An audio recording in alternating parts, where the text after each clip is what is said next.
Welcome to Paranormal Heart Podcast with host Kat Ward.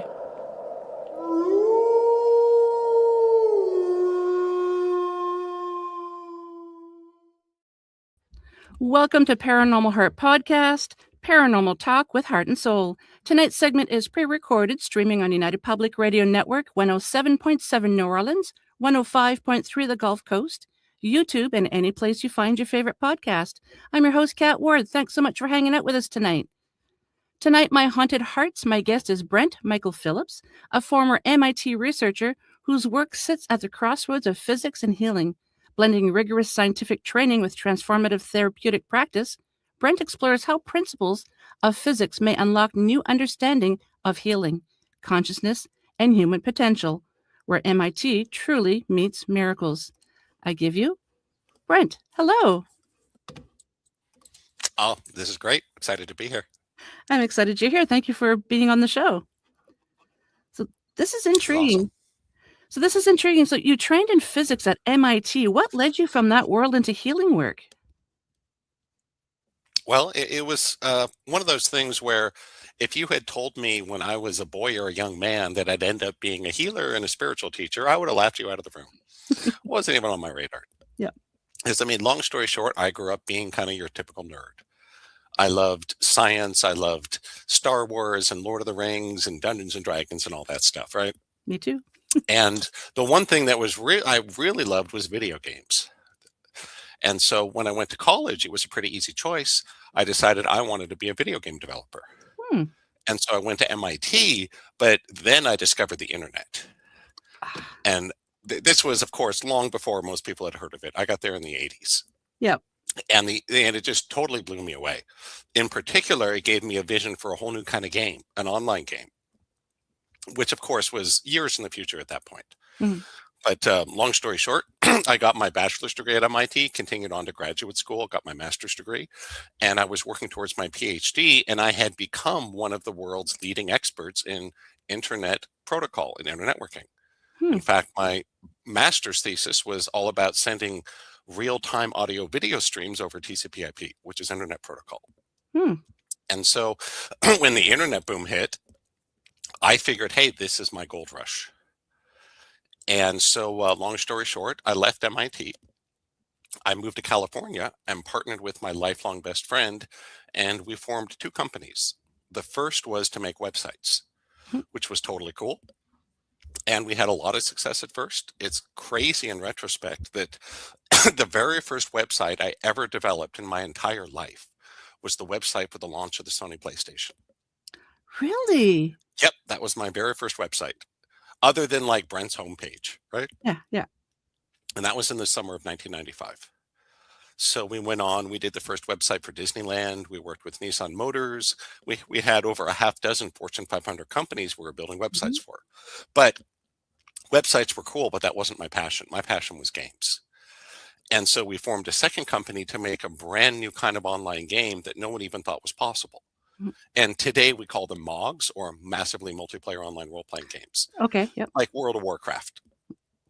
But I had a vision to do it years before them. And we pulled it off. We built the game. And the first public beta was actually in January of 1997. Wow. Years ahead of EverQuest and World of Warcraft and all the big names.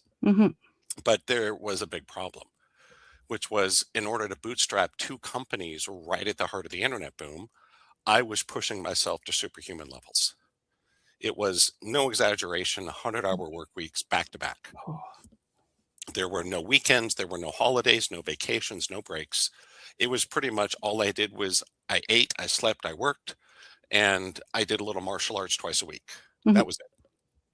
And after about 3 years of this, my body started to break down. My body couldn't handle that kind of workload. And at first, I wasn't too worried about it. I figured, you know what, I'll go to doctors and they'll give me something and I'll feel better, right? Well, long story short, I spent 3 years with doctors and physical therapy and conventional treatments. And it wasn't just that I didn't get better. I just kept getting worse. And it was so frustrating. But my business partner and best friend hung in there, at least at first. And I was so excited when I finally got in to see the head doctor at the Curling Job Clinic, which is one of the top physical therapy clinics in the world. And I thought, wow, this guy will know how to fix me, right? And I went in to see him, and he had all my medical records there. And he just looked and said, well, I'm sorry, son, but there's nothing I or any doctor can do here. You're always going to have pain and you'll never be able to work again. And I was devastated. I can didn't expect that. imagine. Yeah. I thought he'd have a surgery or a protocol or something, right? Mhm. I mean, maybe he sent me for acupuncture. I was open to whatever. Mhm. But instead, the last thing he asked me before I left his office, he said, son, do you got somewhere you can go where someone can take care of you until you die? Oh, that's a horrible thing to And say. I was in my 20s. Oh. I was still in my 20s. Mhm. And so that was devastating because I had developed really crippling repetitive stress injuries from overwork. Mhm. And I was in constant pain. I mean, there were some days I was in so much pain, it was difficult just to eat food. And so I ended up moving in with my parents because I needed care like a sick elderly person. I Mhm. needed someone to help me put on my clothes and cut my food and just do basic things. So you can imagine what that's like for a young man in his 20s who thought he was going to be go rule the world or something, right? Mhm. And but I figured when I told my best friend and business partner, I expected him to be all, "Hey, Brent, hang in there. We'll get through this together." Mhm. But no, his reaction was, he's like, "Well, if you can't work, you have no place here." So he fired me from my positions at the companies I had founded that were built up with my talent, my blood, my sweat, my tears. Mhm. And I found out a little bit later, it's because he was secretly dating the woman I was crazy in love with. Ah, you must have felt like your world was just crashing in on you. It was, I had a therapist tell me it was one of the worst things that can happen to someone. Mhm. It was a complete annihilation of my identity, which is like two or three steps beyond a normal traumatic experience. Mhm. And, you know, in the new age world, we call it the dark night of the soul, where everything goes wrong all at once. Mhm. So one, I had lost my companies. That was devastating. The web company sold for millions of dollars behind my back. And that was horrifying just on its own. Mhm. I had also lost my career. You know, never again could I be a software engineer. I was too Mhm. damaged. You know, no one's going to hire someone that can only work 10 hours a week. Good luck with that. Mhm. Uh, I had also lost really my passion, which was making video games. And I lost the woman I was in love with. And I was sentenced to a lifetime of soul crushing chronic pain. And the one that most people forget about, I also lost my lifelong best friend. Mhm. It was pretty much a total wipeout on all levels. And it was, I was very lucky though that I didn't stay down in the dumps for too long Mhm. because I had another friend of mine turn me on to positive thinking. And so I was like, okay, maybe this will help. And they said, hey, Brent, when life's got you down, that's when we really need positive thinking. Mhm. And so, long story short, I became a sort of positive thinking, uh, would be the right word. Just say I was totally gung ho for positive thinking for about 6 months. Mhm. You know, I went to seminars and I danced on the stage and I learned how to make a vision board and I put power words on my wall and I was saying my mantras exactly 108 times every day because someone had told me if you do that, it has to come true, right? Mhm. But nothing changed. Except, of course, I was spending a bunch of money on positive thinking, right? Yeah. So having nothing but a big credit card debt from that, I gave up on positive thinking. And of course, today we call it the law of attraction, but it's all the same stuff, right? Mhm. Think and Grow Rich and The Secret. And so I went back to being depressed and unhappy, miserable. But I was, again, very lucky. I had a friend of mine turn me on to alternative medicine. And that actually made a lot of sense. They said, hey, Brent, the doctors aren't perfect. There's a lot of things they don't know how to handle. Mhm. And for some people, alternative medicine is a better fit. And so, long story short, I spent the next 5 years living with my parents, running up a gigantic credit card debt, trying all this alternative medicine, Mhm. right? And so I went to acupuncturist, I did herbs, I did cleanses, I did special diets, I mean, you name it. I saw osteopaths and chiropractors and Reiki people and pranic people, and I did, postural rehabilitation and ergonomics, and I had magnets and chi machines and electric stims and all these things, right? Mhm. And it was so frustrating because every time I found some new thing, whether it was a doctor or a life coach or a therapist or a healer, they would convince me this is the big thing that's going to help you, right? And I go spend a bunch of time and a bunch of money. And at some point I go, this isn't helping me at all. I'm Mhm. still getting worse. And they would just shrug their shoulders and go, sorry, try something else, right? Mhm. And so after 5 years of this, I was kind of into the end of my rope. And so I agreed to have an experimental surgery that a doctor thought could help reduce my pain, and said, there's a possibility you might even be able to work again. And so I was like, absolutely. I Mhm. felt I had nothing to lose, Yeah. right? So I signed up for the trial. I was accepted and I had the surgery. And you can probably guess, if the surgery had cured me of all my pain, I would have gone back to making video games and lived happily Mhm. ever after. And I certainly wouldn't be on the show tonight, would I? No. No, instead, what happened was I woke up and my right arm was paralyzed at the elbow. I couldn't move my arm at all. And that was kind of, in a sense, rock bottom. Mhm. And I spent almost 6 months trying all these different remedies for my arm. I had a manipulation under anesthesia. I had a second surgery. Went to crazy amounts of physical therapy. People tried manipulations under local and general anesthetic. Mhm. They had me doing 3-hour sessions in a CPM machine, which is a hydraulic monster that forcefully tries to bend your limbs when you can't move it on your own. Oh, I've never heard of that machine. Yeah, Wow. they're a lot of fun. Let me tell you, it was a lot of fun. 3 hours a day. Oh. And I was sleeping in what are called dynasplints. So imagine you can't move your arm and you're sleeping in a splint that's constantly putting pressure on it. Mhm. So I could barely sleep because it hurt like hell. Yeah. And then I had to take sleeping pills. And then I could hardly get up in the morning. I mean, it was just a nightmare. Yep. The doctors called it the nightmare of drugs and pain, Mhm. which for most people will last a few days to a week after surgery. For me, it was almost 6 months. Hmm. And just when I thought that there wasn't any hope left, that's when this person showed up in my life that I had actually known her casually. She was an old friend of my Aunt Lauren, and her name was Terry. And long story short, Terry had been a very successful financial professional. And she had a great career ahead of her. But she got sick from black mold exposure, Oh. and it almost killed her. Mhm. And what she said was she spent a couple years trying all these things and then found this process of energy healing that actually helped her, and she felt better, and she credits it with saving her life. Hmm.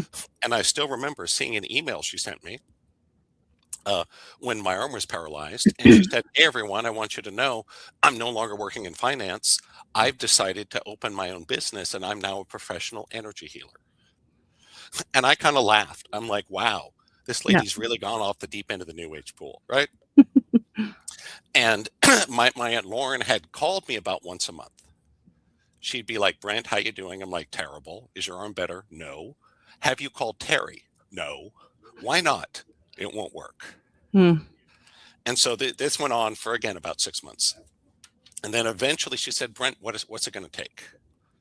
And I said, well, and she offered to pay for the session. And I was like, okay, pay for the session and take me out to dinner at Drago, which was this fancy Italian restaurant, right? Mhm. Some people said best restaurant in the city. And Lauren was like, you know what? If that's what it takes, okay. I was like, all right, I'm down, right? Yeah. And I had done some energy healing before, but it was just Reiki healing and pranic healing where people put their hands on you. And honestly, I didn't felt it helped me. I just got bored. Hmm. I'm sitting there while they're doing their thing, thinking, are we done yet? I want to go home, right? Yeah. Nothing against those styles of healing. It helps a lot of people. Mhm. It just didn't do anything for me. And so I remember I went to see Terry, and she's just like, come on in, Brent, we'll take care of this problem arm of yours. And I'm thinking, yeah, right. I've been to all these doctors and physical therapists and all these experts, and no one could help me. I had tried, all these different machines and processes. And so we had this discussion, and she explained to me that we were working with the subconscious mind, which was very interesting. She introduced me to muscle testing as a way to kind of check for yourself for subconscious blocks, and asked me a lot of questions. She asked me about things that had happened in my childhood. She asked me about what had happened with my best friend and all the pain I'd been through and all the money I'd lost and all these things. And I admit it was interesting. But I'm thinking, hey, lady, I'm not here to talk about my feelings, right? I'm here because I'm in a lot of pain and I can't move my arm. Mm-hmm. But anyway, I was just there for the free dinner. And so I remember at the end of our session, she kind of rolled her eyes back into her head, went into a trance for a minute. And I'm kind of sitting there looking out the window, thinking about what do I want to get for lunch on the way home, right? And there was this loud crack and pop in my elbow. And it was the most amazing thing. And, it was an audible, like loud crack. Mm-hmm. And I remember Terry opened her eyes and said, Brent, try your arm. And I did. And I was like, oh my gosh. Though what I actually said was a little more R-rated. So Gotcha. we'll just keep it for that case of kids, Okay. right? But I couldn't believe it. My frozen elbow from the surgery had instantly healed. And what's crazy is she didn't even touch me. Mm-hmm. This is all done with the mind. There's no tapping or manual manipulation. No needles. No needles, no supplements, no medicine. It was just all done with the mind. And so that was the day that this very skeptical, rational engineer and scientist said, oh my gosh, there's something to this energy healing. Yeah. I gotta figure this out. Mm-hmm. When you felt that pop, did it hurt?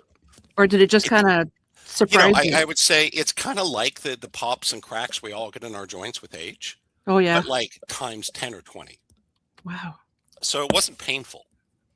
It was just surprising. Startling might be the right word. Like someone jumps out and scares you. Yeah. I was like, oh my God, I didn't expect that. But, I want to be honest and clear that for everyone listening, it was not like my whole life got solved in an hour. That was not what happened. There was still a process. There was still a long process ahead of me. So all my chronic pain, my depression, the injuries I had, my social anxiety, none of that healed instantly. But my frozen elbow from the surgery did, and never gave me trouble again. And so that was 2003. Wow. And I've been doing this work full time ever since. That's amazing.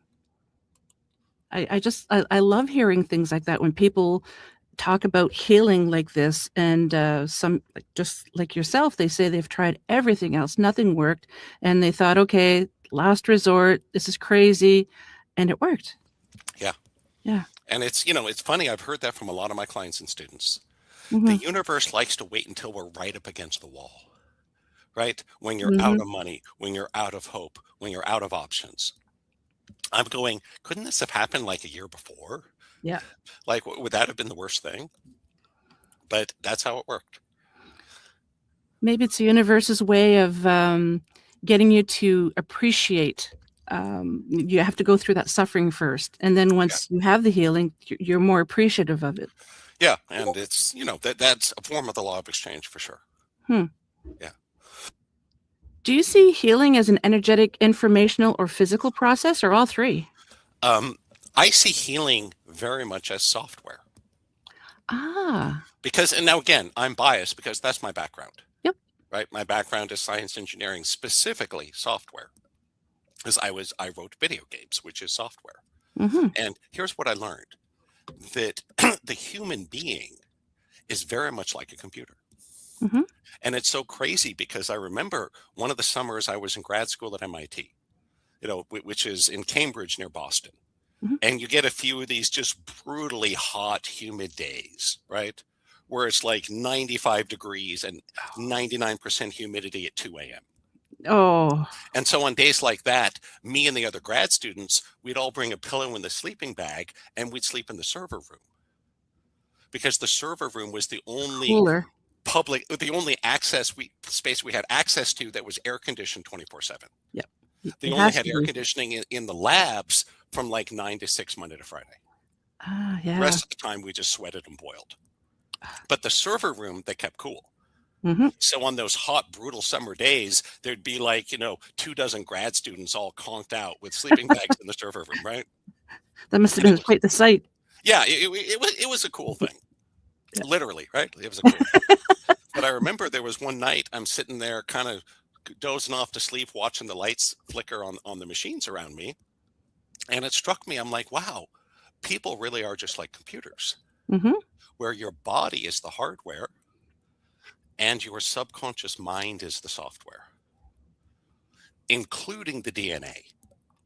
The DNA is kind of the bridge between them.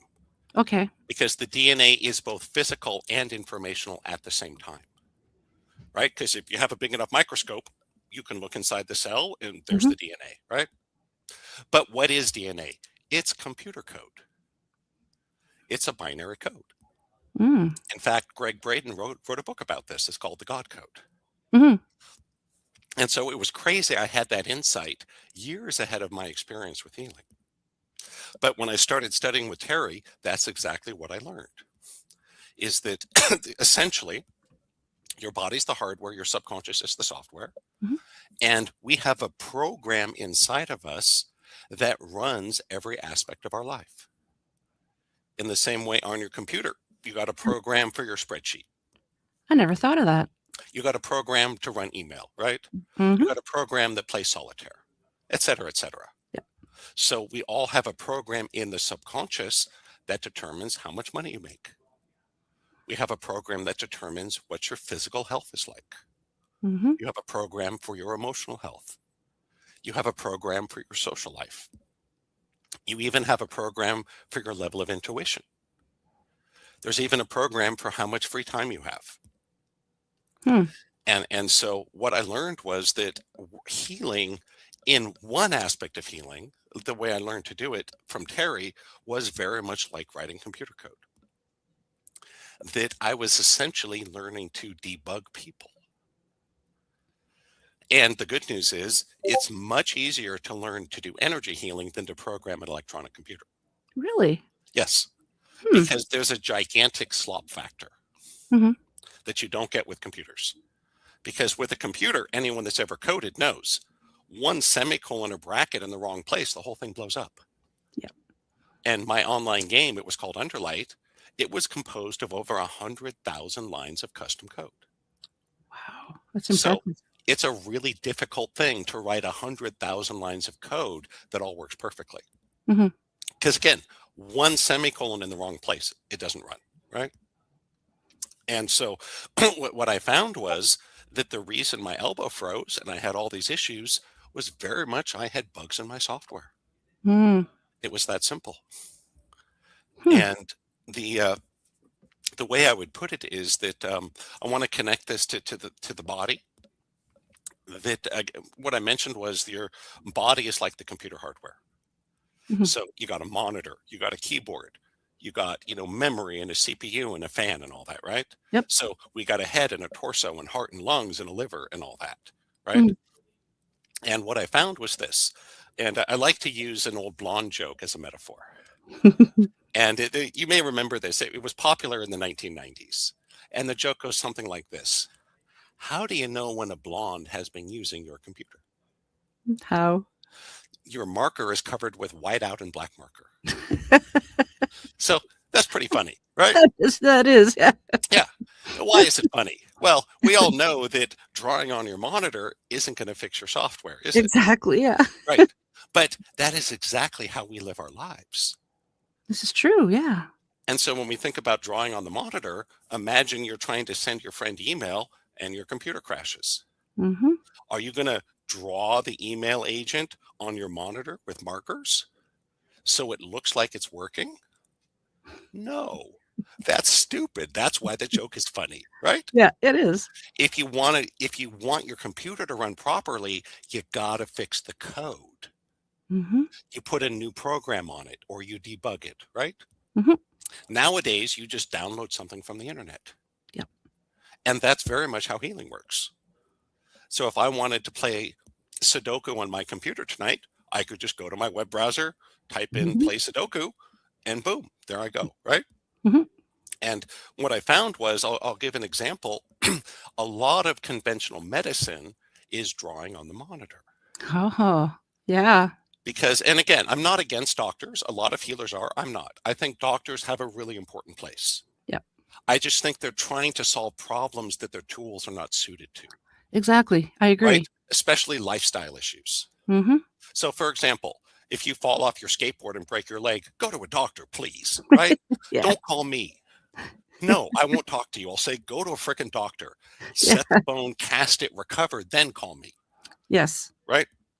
But the trouble is, a lot of modern medicine is not good with so-called lifestyle and chronic issues. Mm-hmm.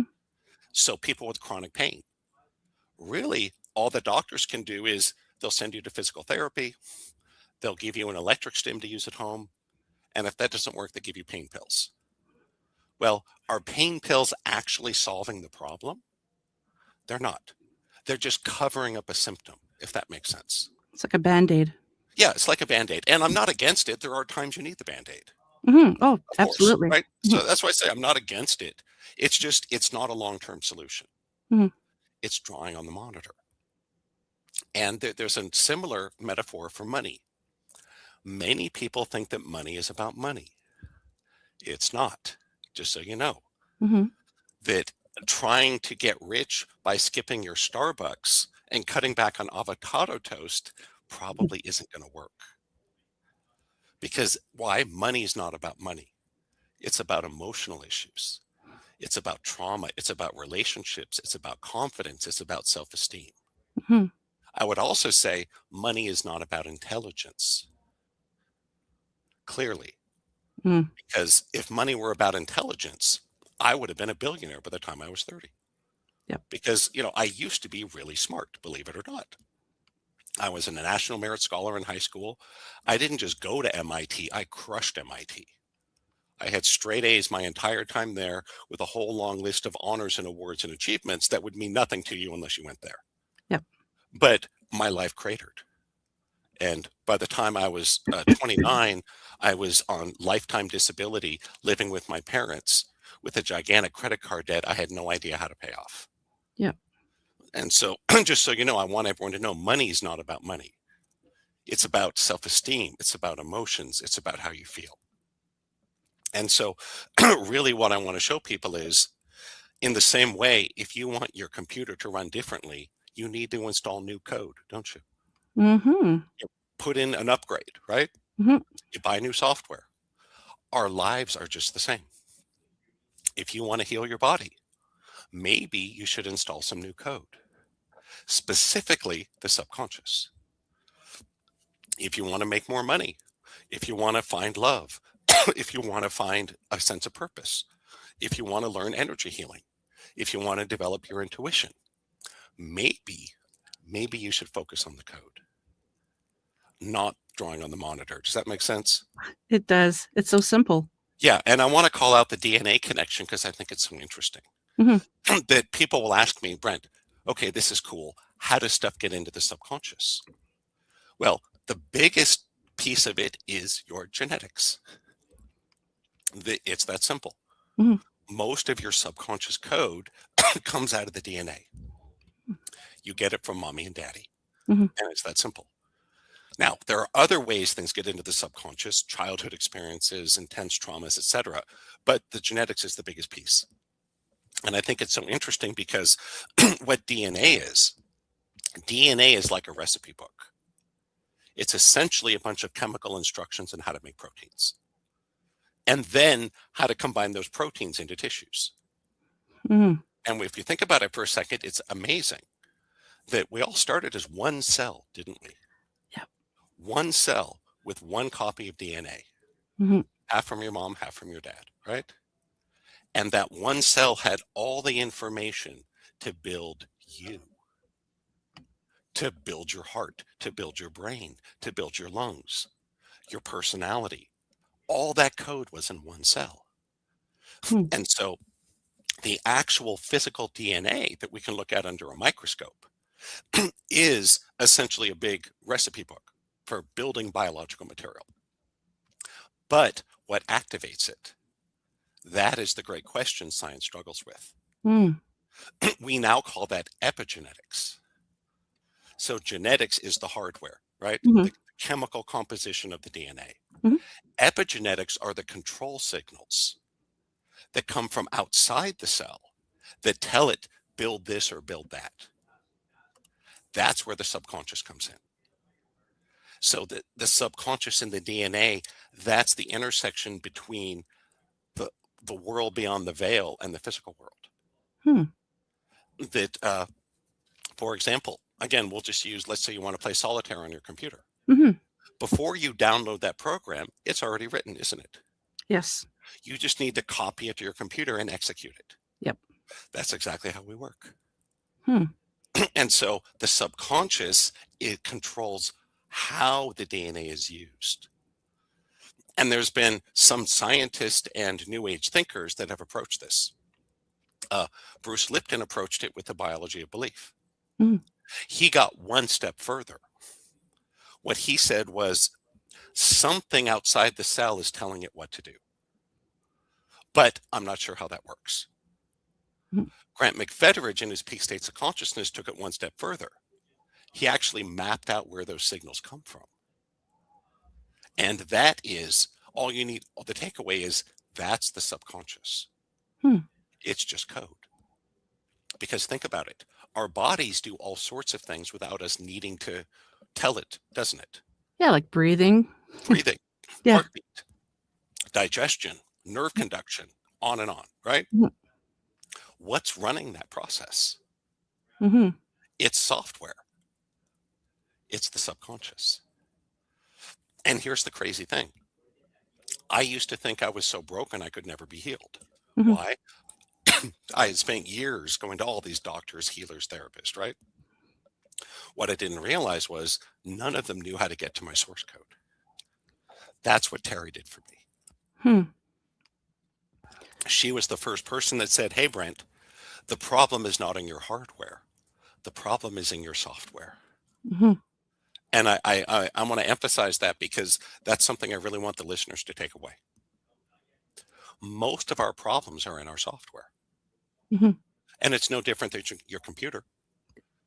Every computer tech knows this, that 99% of the time when there's something wrong with your computer, it's the software. Yep. Hardware problems happen. Of course they do. Yeah, things wear out. Right. Things do wear out, but they're rare. Maybe one time out of 100, you have to replace a component.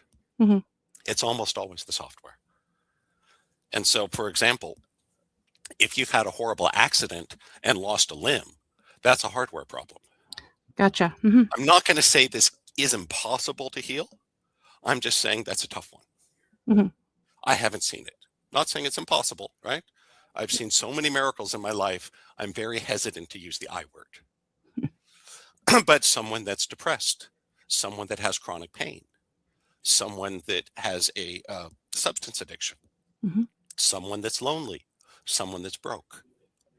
Almost all of us, our hardware is intact. In other words, the pieces are there, right? Yep. You got a head, you got a body, you got arms and legs. What almost always the reason you're broke, the reason you're sick, the reason you're in pain, the reason you're alone, the reason you lack purpose, it's just the software. And I want to empower people to learn how to work with it. Yeah. It's that simple.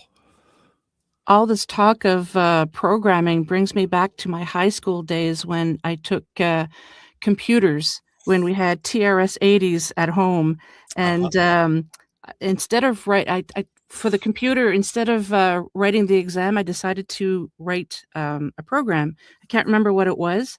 So, you had BASIC and Fortran way back then. Yep. And it was BASIC. And every time I kept finding all these little, like, I had a comma instead of a semicolon or something, like you said earlier, and it's just like the program wasn't perfect. Probably if I had time to work on it, I probably would have been able to perfect it. Sure. But it was so frustrating trying to find where that problem was. It is. Yeah. And that is exactly what I do in healing sessions. It's very much like debugging software. And so if you came to me with a computer problem, I would ask you, when does the problem occur? Yep. How do we reproduce it? Mhm. Right? When did it first start? What changes did you make to your computer before this happened? Right? Mhm. And a good computer tech could narrow down what the problem is. That's exactly how I do healing. I'll say, hey, what's going on? You say, hey, I have back pain, or I'm alone, or I'm broke, or whatever it is, right? And I'll ask you some questions about it. When did it start? What was it like? What had changed in your life? And by doing that, we can narrow down where's the bug. And once you get the software running, that's why we call it the formula for miracles. That it can create miraculous results. But again, I want to be honest. Here's the thing about miracles. If you learn how to work with your own subconscious, will you see miracles occur? I would say almost certainly. It's like saying, if you drive your car around a major city, will you get stuck in traffic? Yeah. Yes. Right?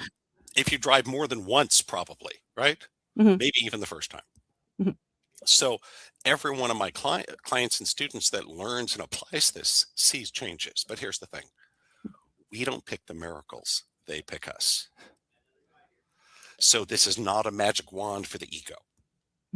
You know, if I had that, I would sell them online and make a lot of money. Yeah. Right? Bang, hit yourself, no more pain. Bang, hit your wallet, it's full of money. Wouldn't that be nice? Wouldn't that be nice, right? To my knowledge, there is no such thing. Yeah. So this is not a magic wand that makes everything the way you want. What it is, I would say it's kind of like growing plants. That in order to grow a plant, you need water, you need soil, you need sunlight, right? To keep it very simple. Yeah. Can you double the amount of all those and make the plant grow twice as fast? No. No. Can you get 9 women together and make a baby in a month? No. The answer is no. Yeah. So really what we're doing is we're not forcing reality like a wizard or a sorcerer would in a movie, right? We are facilitating the conditions for natural healing and growth. And so even if you have the perfect amount of sunlight and water and soil, there's still a timetable to grow the plant, isn't there? That's just how nature works. Yep. And working with the healing in the subconscious, again, I'm very proud, I've seen over 2,000 legitimate miracles occur. But it's not all the time, and it's not for everyone. Far more likely, you engage in a process that takes you to where you want to go. And that's what I tell my clients. I'm like, one way to use me, you can use me like a miracle slot machine, right? Just like you go to Vegas, you find a slot machine, you put in your money, you pull the handle. Maybe you win, maybe you lose. Don't know, right? So you can use energy healing that way. You can try a session with 10 different healers, put in your money, pull the handle. Maybe you get lucky, maybe you don't. The trouble is that's not reliable or reproducible, is it? And that drives the scientist nuts. And so what I found is when you learn how to solve the problem at the source, the question is usually not, can I get to my goal? Usually not. The better question is, are you going to give up before you get there? I would say dating is a great example of this. It does seem that there's someone for everyone. You just may have to look really hard to find them. Yep. That what I learned, because I've had stints in my life, I've been, married now for a long time with a family, but I was single for a long time before that, believe it or not. I wasn't born married, right? No. There were times it felt like I was never going to meet anybody. Yep. I went through a stretch after my divorce from my first marriage. I went on 150 dates with almost 100 women over a year. It was nuts. I was on 5 online dating sites and I couldn't find anyone. And I It's almost going to be gave up. draining too. It was. Yeah. And I was about ready to give up. And it was funny, the way I met my wife, true story. I had signed on to Match.com And they had this program where if you didn't meet someone in the first 6 months, they give you another 6 months for free. Oh, But there's a catch. You had to contact at least 5 people a month. there's always a catch. You had to try, right? Yeah. Yeah. And at the time, I had started my match subscription, a couple months, didn't meet anybody. I was frustrated. And then I started my late mentor, Carl's intensive life training, and I was really busy with that. So I'm like, you know what? Let's put dating on the back burner. Mhm. And so I was just had on my calendar, log in and send 5 emails a month just to get my free time. Yeah. I wasn't actually looking to meet anybody, right? Mhm. And that's how I met my wife. Yes. My Cool. first email to her was, "Hey, babe, I think you're too cute for this website. Are you a Russian scammer?" Because again, I wasn't serious about it, right? Yeah. They didn't care what was in the 5 emails. You just had to see them. Yeah. And here's the moral of the story. I was right near at that point of giving up, Mm. just like I was with my health, just Mhm. like I had been with money.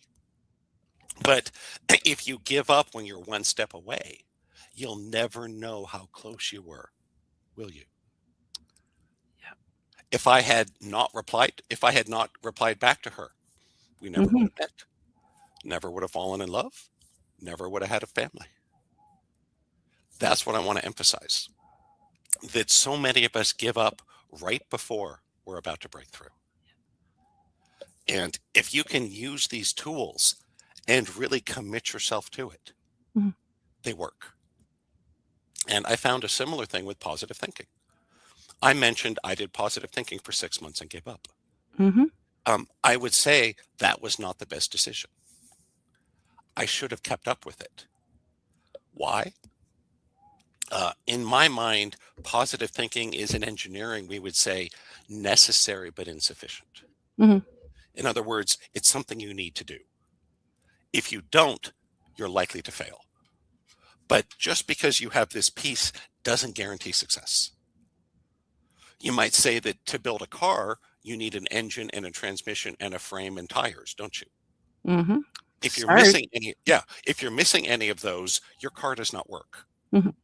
But just because you go to a junkyard and get those pieces doesn't mean the car runs. That's a good point. And that's what I found with things like positive thinking and healing. They all have a place. They're all part of the puzzle. Hmm. And again, the overwhelming reason people fail is they give up only part way. You know, if I had given up after 80 dates with 50 women, I never would have fallen in love. Mhm. You know, when I first met Terry, I didn't want to work with her because I had been to healers before. You know, and again, I've nothing against Reiki or EFT or any of that stuff. They're great for a lot of people. Mhm. It just didn't do anything for me. I'm like, great, I lay on a table for 30 minutes while they wave their hands over me. I'm And bored. by that time, you're kind of thinking negative thoughts, saying Exactly. it's not going to work. Why am I even Right. here? Exactly. Yeah. Exactly. And so no surprise it didn't help. Right. Yeah. So I would say for everyone, keep at it. And it's funny, if you listen to podcasts about entrepreneurs and business success, they will tell you that exact same lesson. The people that succeed in business are not the smartest necessarily. They're not the richest. They're not the most charismatic necessarily. They don't even have the best connections. The people that have success are willing to fail as many times as they have to get through. That's the common denominator. And they don't get stuck in their head saying with negative thoughts saying, I why am I doing this? That's right. Yeah, get out of your head. Yes. And Yeah. that's why we all need a healer. Hmm. We need someone to hold us accountable, to tell the truth to, that's going to help guide us to where we want to go. Hmm. And every healer knows, including me, we are all our own worst client. That especially now in the age of social media, Mm-hmm. everyone thinks they can do it all on their own. All I need is YouTube and ChatGPT. I was just, yeah, thinking of that. Right? Yep. I would say go nuts. Waste as many years as you like watching YouTube videos and talking to ChatGPT. You'll learn a lot, right? Mm-hmm. Mm-hmm. But in order to really break the breakthrough, it's ultimately, and this is something I saw with my software companies and with healing. It's about getting the right group of people together. It's that simple. Yeah. You get the right group of people together, you can have success. Yeah, because they're going to bring you up instead of bringing you down. Exactly. They're going to keep pushing you. Let's keep going. That's right. What I found when I had my software companies, the absolute number one most important thing for the future health and profitability of the company is the people you hire. It's not your technology. It's not your patents. Those matter. Of course they do, right? It's not your offices or your Aeron chairs or your fancy computers. It's the people. I totally agree. And that, I didn't like that because I'm a technology person, right? And I say this because I've seen so many people, especially younger people, they don't want to engage the community. I'll learn it all from YouTube. I'll learn it from ChatGPT. Wonderful tools.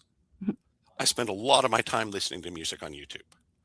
I love talking to ChatGPT. Don't get me wrong. But you need the people. And it's so interesting to me. I think you really resonate with this.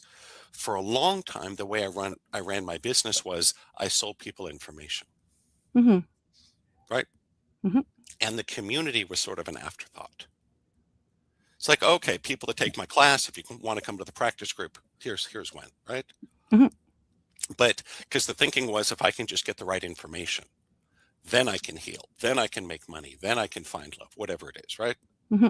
What I found was it doesn't quite work that way.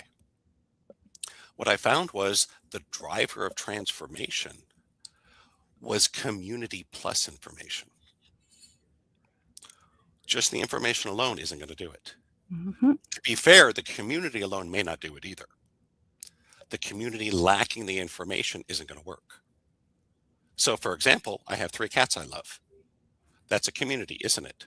Are they going to help me fix it when my Wi-Fi goes down? No. No. There's no information there, right? Yeah. But the information plus the community, that's the magic. And it's funny that when I was a young man, my real introduction to spirituality was through martial arts, which was so important. Yes, I was in martial arts too in my 20s. Yeah. And I said half jokingly for a long time, the most valuable thing I learned at MIT was martial arts. But it's actually somewhat true because it developed my physical intelligence, right? And so what would happen, especially as a young man, a lot of people would say, oh, you're a black belt. I want to kick butt. What style should I learn? Should I learn karate? Should I learn aikido? Should I learn jujitsu? Depends on the person. And you got it. And what I learned was this. Yep. The answer is don't pick the style, pick the people. And go meet the people, watch a class, and ask yourself, are these the people you want to come and train with 3 times a week for the next 5 years? Yes. And if it's yes, learn whatever it is they're teaching. Yeah, people used to ask me the same question. What kind of martial art should I take? I'm like, it's like a pair of pants. There's so many different types, and every pair of pants is not going to be right for you. You just have to keep trying them until you find the right one for you. You got to find the one that fits you. Yeah. And that's what I would tell people. Don't worry about internal versus external or hard and soft or Japanese or Korean or Chinese. That's not that important. Find the group of people you want to train with. Learn whatever it is they're teaching. That's the fast track to getting really good at martial arts. It's also the fast track to healing your body, the fast track to making money, the fast track to finding love, and all those great things. I find when getting back to having the right people, you can walk into one business, and as soon as you walk in, you can just feel the heaviness in the air and the tension and negativity, and the business is not thriving. You walk into another business, everyone likes each other because they hire the right people, because people can be trained. You can't train a person to have personality. That's right. So if you have the right people together, the businesses thrive. And I've experienced that with jobs myself. It's amazing. Yeah. And so now what I'm looking for is more so than selling information. I still do that, of course, right? You can go to my website, you can buy products, of course. I'm looking for people that are the right fit for our community. Yep. Which is not everybody, of course, right? I'll tell you right now, my community, we're a bunch of head cases, a lot of nerds, right? we're people that are very serious about our spiritual path, but we're caught up in our minds. So, which happens to a lot of people, from childhood trauma, from addiction, from parental abuse. There's all these different situations, and they're very much like me. We are obsessed with the truth. We're more about function than form. So you come to my groups, you won't see anybody wearing beads or crystals. There's no yoga, there's no Buddha statues. There's nothing wrong with any of those things, right? We just practice what works. And some people love to play New Age, and I have no problem with that. I like to go to heavy metal concerts. There's nothing wrong with that, right? Right. But I don't expect my metal concerts to make me rich or heal my body. So some people love to play New Age and get expensive yoga pants. Great. If that's how you like to, if that brings you joy, I got no problem with that. Yeah, fill your boots. Right. Fill your boots. Go nuts, right? But in my community, we're about finding what works. And so I like to learn from all these different people and run everything through what I call my New Age fluff filter and take out what doesn't work and just focus on what does. It's sort of like, do you know how Brazilian Jiu-Jitsu was developed? No. It's quite an interesting story because nowadays MMA is very popular. Yes. And it all came out of Brazilian Jiu-Jitsu. Ah. That's where it came from. It was the Gracies. And here's the history is fascinating. The Japanese ambassador to Brazil in the early 20th century taught Jiu-Jitsu to the Brazilians. But then it evolved through decades of street fights. And what came out the other side by the 1970s and 80s was what we call Brazilian Jiu-Jitsu or Gracie Jiu-Jitsu. So basically, they had taken away most of the formalities and the cultural aspects that were not important in a match. It was just what worked. And so, again, there's nothing wrong with traditional Jiu-Jitsu. It's just a little different. The Brazilian approach takes out most of the bowing and the ceremony and all that. And it's just, this is how you win a fight. And that's kind of my community. There's nothing wrong with all the rest of it, right? Some of my best friends wear, tons of crystals and flowing robes and sandals and have bead curtains and Buddha statues. That's all great. Yeah. But we're about what works. That's why I say we're really about function over form. And it's crazy that in my experience, most of the New Age energy healing communities are about 90% female. Really? Yes. I have about 40% men. So it's a much more balanced community because, again, it's a lot of scientists and engineers and managers and corporate people who have more of a linear mindset, who want the results that may not be that interested in the rest of it. And I say that because, again, I'm not going to be the right fit for everybody. Of course not. Yep. If you're looking for someone to give you a big hug and say it's all going to be okay, I cost way too much for that. Don't hire me, right? There's plenty of people that can do that for you for free. Yep. But if you're serious about diving into your source code, about going deep inside, about seeing what's really going on inside of me and what can I do about it, that's my specialty. And if that's what you're looking for, check it out. The reason I'm here is to spread awareness. To say, hey, there's this other approach you may not have heard of. That isn't going to be right for everyone. But, even if there's one person listening that this really resonates with, we have succeeded here. So that's how I see it. What question do you wish more people would ask about healing and consciousness?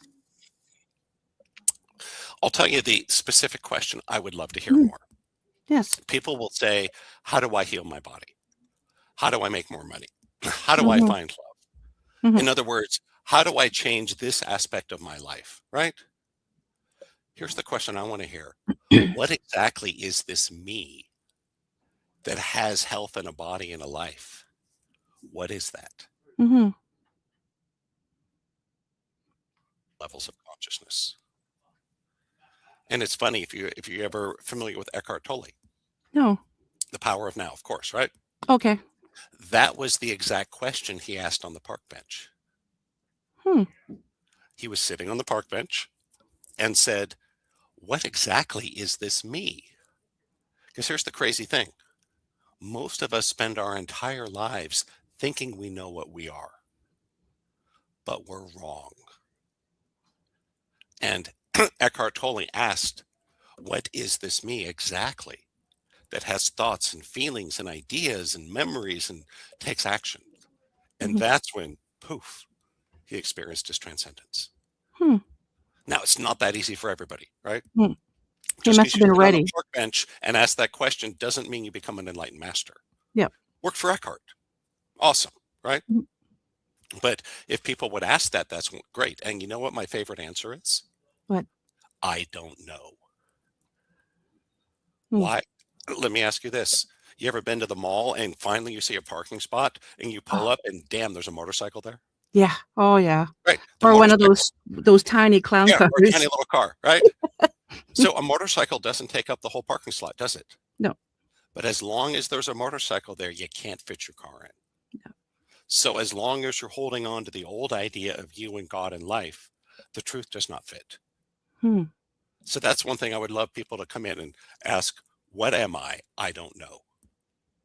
That's the fast track. When you have your clients, is it in person, online, or both? The first 10 years of my business was almost all in person. Okay.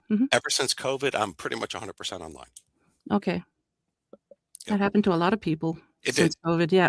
Yeah. I mean, before COVID, I booked hotel rooms for my seminars and people flew in. Post COVID, we do everything on Zoom.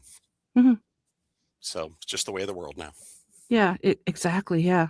And it doesn't cost anything to fly there. Right. You don't need a plane ticket. You don't need a hotel room. You don't need a rental car. You don't need to hire a pet sitter or a babysitter, any of that. You get the code to where you need to go. And exactly. Yeah. Exactly. Yep. Interesting. Well, Brent, we're almost at the end. Two things. Is there anything in particular that you would like to tell people? Any special message? And could you please tell the audience where they can find you? Sure. I think if you're going to take something away, I like to emphasize, just because you don't know how to do something doesn't mean you can't do it. Just means you don't know how right now. And for people that want to learn more, I'm going to offer 2 great resources. If you want to learn more about me, teachings and all that, go to my YouTube channel. Just go to YouTube, type in Brent Michael Phillips. It should come right up. Okay. Keep you busy for a while. Yeah. If this really resonates with you and you want to go deeper, go to my website at awakeningdynamics.com. And there's, little overview of some of the different programs. One thing I'm going to offer for everybody, for all of your listeners, is, again, if you're serious, if you really think this is right for you, you're willing to spend time and money and work at it, right? Contact me. I'll talk to you for 20 minutes for free. Nice. Just to see if you're a good fit. Yeah. It's that simple. Yeah. That I used to just want to sell everything to everybody. Not anymore. Yeah, I only want to offer you things if I'm confident it will make a difference in your life. And like I said, you got to be a good fit. Yeah. Right. Only if you're serious. Please don't waste your time or mine. Yeah. If you're willing to spend time and money and work at this, I will talk to you for free. And I will either give you a recommendation for which of my programs I think works best for you, based on your budget of time and money, intensity, desire, right? Or if you're not, I'll do my best to point you in the right direction. You don't hear a lot of that from people a lot of times, I find. And, the numbers, it's about 50-50. Because my goal is I want people to get to where they want to be. Yep. Whether it's me or someone else that helps you get there, that's not as important. Yeah. Because after all, we're all one, right? Hasn't all of our spiritual teachers across the whole world for thousands of years told us that? They have, yes. I think it's about time we start acting like it, don't you? Agreed, yes. Yeah. So there you go. Thank you so very much, Brent. I really enjoyed this conversation. No, this has been awesome. It's been great to be here. Yeah, thank you. I appreciate your time. We'll talk soon. Awesome. A huge thank you to my special guest, Brent Michael Phillips, tonight, and to you, my wonderful audience that I also call my Haunted Hearts, for tuning in. I also want to thank UPRN 107.7 New Orleans, 105.3 the Gulf Coast for carrying the show. If you enjoyed tonight's episode, please like, subscribe, and share, and comment. It truly does mean the world to me. And if you'd like to be on the show, you have guest or topic ideas, or you just want to say hello, drop me an email at paranormalheart13@gmail.com. Until we meet again, take care of yourselves and each other. Much love to you all.